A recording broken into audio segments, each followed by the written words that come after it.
If there was one physical subject, one material subject that we should focus on, in my opinion, it is very clear that the head of the snake is the financial system. We can argue till the end of time about who runs the world. Is it the Jesuits? Is it the reptilians? Is it the Illuminati? Is it the Freemasons? We can go on and on and on and on about this. But I don't think it is reasonable to even begin arguing about the mechanism that is used to exert this control. The mechanism is finance. The whole point of finance is to indebt, otherwise to enslave. What is a mortgage? I mean, what does that stand for? It's a death grip. So when you get a mortgage, you have a death grip held over you because you are in debt. You don't even own the house. The bank owns the house that loaned you the money to buy the house, unless you're fortunate enough to have all the money to buy it outright. And even then, you can be taxed by the government, and if you fail to keep up with those taxes, the government can then take it from you. The whole system is based on a financial fraud, which effectively takes the power that we have and it gives it to a tiny group of individuals who are running the world through the control of finance. With the infinite supply of money that we have allowed them to take, they have literally an infinite supply of money, and with that money, and from their psychopathic point of view, they have bought everything and everyone who can be bought. So those of us who cannot be bought, because we operate on a level that goes way beyond the material, we are not rewarded for such behavior. We are punished for such behavior. And the most slovenly, disgustingly criminal, pedophilia, corrupt moral individuals, those are the ones that are rewarded in this system, which is upside down. We reward the pedophiles, we reward the corrupt, we reward the liars, we reward the people with no morals at all, and usually we compromise them under this system in terms of maybe a videotape. Maybe Barack Obama is gay. Maybe we have videotape of him having sex with another man, or perhaps some other acts that may be not so popular amongst many of the electorate.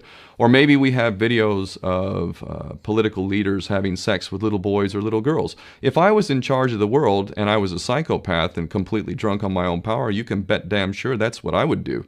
I wouldn't allow anyone in a position of power who wasn't completely compromised. When you have an infinite supply of money, you can do this. Take that supply of money away, take that power back, put it in the hands of the people, get rid of fractional reserve banking, which is an obscenity in itself. Listen to the lessons of Jesus Christ. If you're a Christian who got really pissed off when he went to the temple and he saw what the money changers were doing, let's take back control of the issuance of money, and not just on a national level. I'm happy to see in Denmark that you have your own currency. You don't have the euro.